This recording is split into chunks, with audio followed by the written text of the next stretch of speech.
इस हिंदुस्तान के अंदर बगैर मुसलमान के सियासत हो नहीं सकती। आप बीजेपी वाले ले आओ चावल, कांग्रेस वाले ले आए मटन, और पार्टियां सब मिलके लाए मसाला। जब तक इस मुसलमान नाम की चीज का नमक इस बिरयानी में नहीं डालोगे, ये बिरयानी में जायका आ ही नहीं सकता। तो मुसलमान का अहम किरदार है इस हिंदुस्तान में। मुसलमान अपने वक़ार को समझे, अपने वजन को समझे, अपने कीमत को समझे। बगैर मुसलमान का नाम लिए किसी का भाषण कंप्लीट नहीं होता है और किसी का राशन खत्म नहीं होता है। तो हर चीज में मुसलमान चाहिए, मुसलमान अपना वजन समझे। मतलब जमा पाएंगे कि जो है ज्यादा से ज्यादा सीटें कितनी हासिल कर पाएंगे? हम लोग जो कार्यक्रम लेके चल रहे हैं, जैसे कि मिशन 1, 2, 3 का मतलब है, हमारा जो भी फिगर जो उम्मीद रखते हैं वो 123 के ऊपर की उम्मीद से ही हम लोग ने अपना सफर शुरू किया।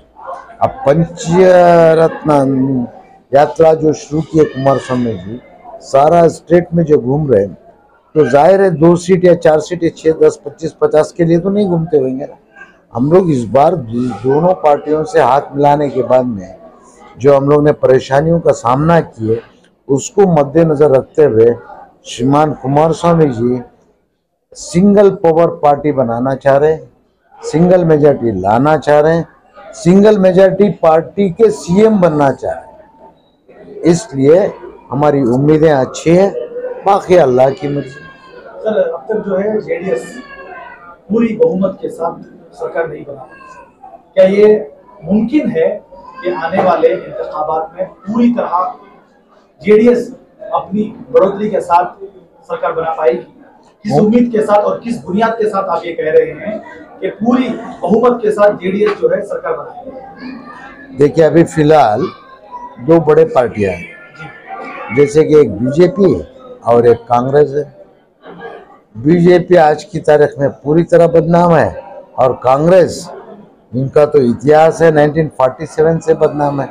इन 2 बदनाम पार्टियों के बीच में अगर कोई किसी की थोड़ा सा जो सियासी जमात पे भरोसा किया जाए तो वो जनता दल सेक्युलर है।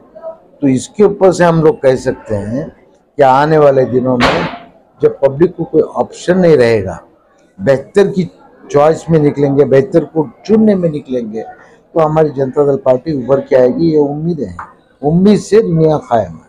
ओके, अभी आने वाले इंतखाबात को लेकर जो है बहुत सारी जगहों से जो भी हल्के हैं वहाँ के उम्मीदवारों की एक लिस्ट जारी हुई है, मगर कुछ हल्कों की जो है अभी तक वहाँ के उम्मीदवार का नाम नहीं दिया। खुसूसन सर हमारे एनआर हल्का जो शहर मैसूर में एनआर हल्का है, वहाँ से अभी तक किसी का नाम जाहिर नहीं किया गया। इसकी ताखीर की वजह क्या आप किसी और का इंतजार कर रहे हैं, ये क्या है? इसके बारे में मैं आपको अभी फिलहाल जवाब नहीं दे सकता, क्योंकि मुझे इसकी जानकारी पूरी तरह नहीं है। और रही बात हमारी पार्टी ने कितने सीट्स की घोषणा की, तो 93 सीट्स को तो डिक्लेयर कर चुके हैं, लेकिन पूरे कर्नाटक में 224 सीट्स है। तो क्या मैं ये पूछूं आपसे कि कोई दूसरी पार्टी ने कुछ लिस्ट बाहर किए, किसी के नाम डिक्लेयर किए? तो हम लोग को थैंक यू बोलो कि हम लोग ने कम से कम 93 तो डिक्लेयर किए। करने दें उनको भी, वो क्या करते हैं देखेंगे, फिर दूसरा दाव हम अपना चलेंगे। आपको क्या लगता है वो क्यों ताखिर कर रहे हैं? जो भी दूसरी पार्टियां हैं वो क्यों ताखिर कर रहे हैं? वो किसका इंतजार कर रहे हैं? कौन? दूसरी पार्टियां। तो आप वो दूसरी पार्टियों से सवाल करें ना, सही आदमी से गलत सवाल। उनसे पूछने का सवाल आप मुझसे पूछो, उनसे पूछो कि भाई क्यों नहीं डिक्लेयर किया, डरते शायद। अच्छा, जेडीएस की जानिब से जिस तरह हमने देखा सर, बहुत सारे हलकों में जो है उम्मीदवार की जो लिस्ट आई है उसमें खुसूसन अक़लियती और उसमें मुसलमानों को जो है आपने कितना टिकट देकर जो है आगे बढ़ने की कोशिश की? देखिए जनाब, टिकट देने की बात और है। कोई भी मुसलमान को मुफ्त में टिकट दे के उसको माली तौर पे भी ख़त्म कर दो और उसको इज्जत से भी ख़त्म कर दो, मैं तो ऐसी सीटों के खिलाफ हूँ।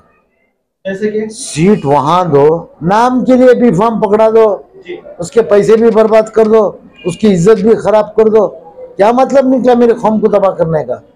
मैं इससे राजी नहीं हूँ। मैंने ये मेरी अपनी राय में यही बताया है कि आप लोग ऐसे उम्मीदवारों को टिकट दी जाए जो लोग कम से कम जीत के करीब पहुंचे और कामयाब होने के लिए लड़े, ना कि आधा गला कटा के घर पे वापस आए, उंगलियां कटा के शहीदों में नाम लिखा या पैसे के लिए बेचे बेका इधर उधर करे। मैं ऐसी चीज़ों से मैं नफरत करता हूँ। मुझे ओरिजिनल वॉरियर्स चाहिए, ओरिजिनल फाइटर्स चाहिए। ऐसे लोग इंशाअल्लाह मिल जाएंगे। मिलने के बाद में जब हम अखाड़े में उतारेंगे आपको समझ में आ जाएगा कि कितने मुसलमानों दिए और कितने जीते। सर, जिस तरह अगर आप जीत गए तो आपने बहुत सारे वादे किए, जनाब कुमार स्वामी साहब ने भी बड़े बड़े वादे किए और सीएम इब्राहिम साहब की तरफ से जो है एक जगह कहीं पर टीपू यूनिवर्सिटी बनाने का भी जो है बात आई है। क्या वाकई में अगर आप पूरी बहुमत के पहला सवाल का आपका पहला जवाब, जफरुल्लाह खान ने आज तक अवाम को ना वादा किया है ना ही करे। जो मेरे बस में नहीं, जो मेरे बस में नहीं, मैं उस चीज का वादा कैसे करूं? और रही बात सीएम इब्राहिम साहब ने वादा किए हो तो कुछ उन्होंने पार्टी के हाईकमान से कमिटमेंट लेके किए होंगे, मैं उम्मीद करता हूं। और आपका क्या सवाल था? वही सर, जो टीपू यूनिवर्सिटी है, शायद उन्होंने पूछ के बोले होंगे, मुझे इसके बारे में जानकारी। अच्छा, जिस तरह सीएम इब्राहिम साहब जो है आपकी पार्टी को ज्वाइन हुए, उससे जो है कितनी हिम्मत मिली आपकी पार्टी को? पार्टी पहले से थी, है, रहेगी। चंद लोग हमारी पार्टी को मुसलमान लोग छोड़ के चले गए, तो खैर, तो पार्टी चल रही थी। जाहिर है कि सीएम इब्राहिम आने से एक ताकत आई है, सारे लीडरशिप को एक बुजुर्ग और तजुर्बेकार लीडरशिप की एक छाव मिली है। उसमें जो गलतियां करने वाले थे, शायद उन लोगों को अपने गलतियों को सुधारने में और सियासी तजुर्बा लेने में इजाफा हो सकता है, और हो सकता है इससे जाहिरी मुसलमानों का फायदा तो होएगा ही। सर, आखिरी सवाल है, जिस तरह हम आपको देख रहे हैं, आप जो है जेडीएस में एक नेशनल जनरल सेक्रेटरी हैं। क्या आने वाले दिनों में जिस तरह जेडीएस पूरी तरह बहुमत या आपकी कोई भी सीएम बनते हैं तो आपको हम एक बड़े ओहदे पर जिस तरह डिप्टी सीएम या कुछ भी देख पाएंगे? मेरे मुकद्दर मंड्या से लेकर दुबई तक मेरे रब ने लिखा है, वही लिखेगा आगे की भी, कोई और नहीं लिख सकता।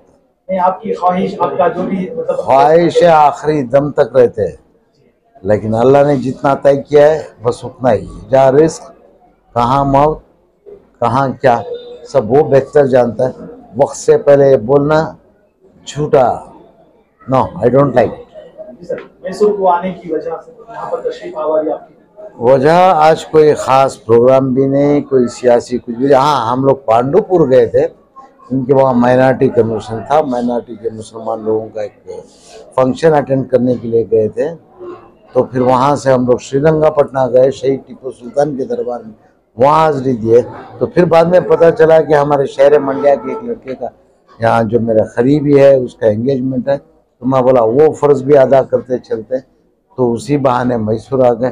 तो आप लोगों से सभी से मुलाकात होगी, खुश हूँ अल्हम्दुलिल्लाह। अच्छा, एक आखिरी सवाल एक और भी है सर, जिस तरह आने वाले इंतखाबात में मुसलमानों को उलझाने की काम किए जाते हैं अलग अलग पार्टियों से, अलग अलग जो है जगहों से, क्या नौजवान जो है किस तरह अपना वोट इस्तेमाल करे, ये जो है किस तरह? सही सवाल तो तुमने अब किया। ये मैं कई वीडियो में बोल चुका हूँ, इस हिंदुस्तान के अंदर बगैर मुसलमान के सियासत हो नहीं सकती। आप बीजेपी वाले ले आओ चावल, कांग्रेस वाले ले आए मटन, और पार्टियां सब मिलके लाए मसाला, जब तक इस मुसलमान नाम की चीज का नमक इस बिरयानी में नहीं डालोगे, ये बिरयानी में जायका आ ही नहीं सकता। तो मुसलमान का अहम किरदार है इस हिंदुस्तान में। मुसलमान अपने वक़ार को समझे, अपने वजन को समझे, अपने कीमत को समझे। बगैर मुसलमान का नाम लिए किसी का भाषण कंप्लीट नहीं होता है और किसी का राशन खत्म नहीं होता है। तो हर चीज में मुसलमान चाहिए, मुसलमान अपना वजन समझे।